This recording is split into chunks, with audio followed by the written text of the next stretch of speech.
Quetta railway station पर एक धमाका हुआ है। उस धमाके की तस्वीर आप देख रहे हैं। ये वो धमाका हुआ, आसपास लोग काफ़ी संख्या में थे, भीड़ थी जो उसकी जद में आए। 21 लोगों की इसमें जान चली गई और करीब 40 के आसपास लोग घायल भी हुए हैं। पाकिस्तान के उत्तर पश्चिमी बलूचिस्तान में क्वेटा रेलवे स्टेशन की तस्वीरें आप देख रहे हैं जिस वक्त ये धमाका हुआ।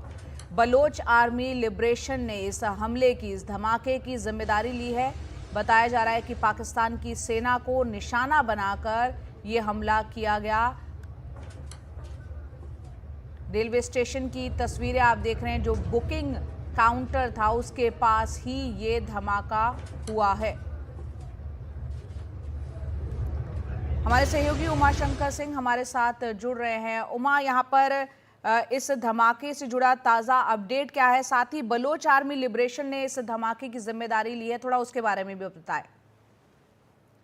जी देखिए, हमले को लेकर जो ताज़ा जानकारी है उसके मुताबिक 24 लोगों की मौत की पुष्टि जो है वो हो चुकी है इस धमाके में, जिसमें कि सिविलियंस भी हैं। और क्योंकि ये जो धमाका है वो पाकिस्तान की सेना की एक यूनिट को निशाना करके किया गया, तो हताहतों की जो तादाद है वो पाकिस्तान सेना की यूनिट में भी हुई है। इस तरह की जानकारी जो है निकलकर पाकिस्तान से सामने आ रही है।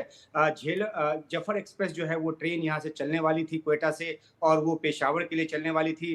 क्वेटा के पास के एक सैन्य अभ्यास केंद्र से पाकिस्तान सेना की जो एक टुकड़ी है वो अभ्यास करके वहां से लौट रही थी, और इसी बीच इनको निशाना बनाया गया। जो बीएलए है उसने अपनी तरफ से प्रेस रिलीज जारी कर इस बात की जिम्मेदारी ली है कि धमाका उसके फिदाई अटैकर की तरफ से किया गया है, जो कि मजीद ब्रिगेड का फिदाई हमलावर था। तो ये उसकी तरफ से जिम्मेदारी ली गई है। दूसरी तरफ क्वेटा सिविल अस्पताल में इमरजेंसी की हालत जो है घोषित कर दी गई। मरने वालों की तादाद और ज्यादा बढ़ सकती है, क्योंकि जो 40 जख्मी हैं उनमें से 10 की हालत गंभीर बताई जा रही है।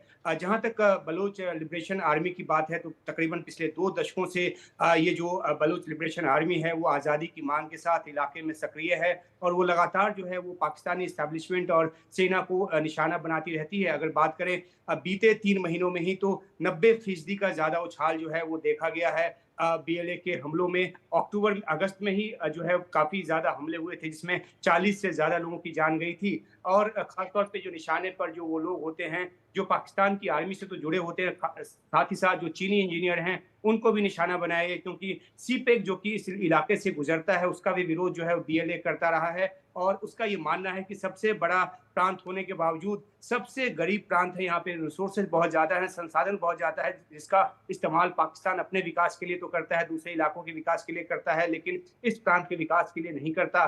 तो जो बलोच जो वहाँ की समुदाय है, जो कि पाकिस्तान में भी है, साथ लगने वाली सीमा ईरान के भीतर भी उनकी तादाद है, और अफगानिस्तान में भी उनकी तादाद है, तो उस पूरे इलाके को मिला जुला कर वो एक सेपरेट देश के तौर पे उसको बनाना चाहते हैं, आज़ादी की वो मांग करते रहे हैं, और इसलिए उनका जो हमला है वो इस तरह से होता रहा है। लेकिन आज जो रेलवे स्टेशन पर ये हमला हुआ है ये भी अपने आप में बड़ा हमला है, और इसमें जो है 24 लोगों की जान जाने की अभी तक जो जानकारी है वो आ चुकी है। तो इस बात की तहकीकात की जा रही है कि आखिरकार किस तरीके से इसको अंजाम दिया गया। सीसीटीवी फुटेज जो है उसके साथ साथ कई सारे ऐसे दृश्य भी आए हैं, अगर हम अपने दर्शकों को दिखा पाए, जिसमें हमले के बाद की स्थिति जो है स्टेशन की उसमें साफ नजर आती है, जहाँ पे स्टेशन का बड़ा हिस्सा जो है वो तबाह हो गया है। उसकी जो छत है वो उखड़ गई, और जो सामान है वो बिखरा पड़ा है, और आर्मी जो कैमोफ्लेज तरीके का जो सामान होता है उस प्रिंट के सामान को भी वहां पर छत विछत देखा जा रहा है। तो जाहिर सी बात है कि हमले का जो निशाना पाकिस्तान की सेना की जो टुकड़ी थी उनको निशाने पर लिया गया, लेकिन आम लोग भी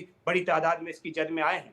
जी उमा, बहुत बहुत शुक्रिया, ये तमाम विस्तार से आपने जानकारी दी। तो पाकिस्तान की ये तस्वीरें हैं, यहाँ पर क्वेटा रेलवे स्टेशन पर ये धमाका हुआ है। जैसा कि उमा बता रहे, 24 लोगों की अब मौत की पुष्टि हो गई, 40 लोग इसमें घायल हुए हैं। पाकिस्तान की जो आर्मी की टुकड़ी यहाँ पर यात्रा कर रही थी, वापस लौट रही थी, उसको निशाने पे बनाकर ये धमाका किया गया। बलोच आर्मी लिबरेशन ने इसकी धमाके की जिम्मेदारी ली है।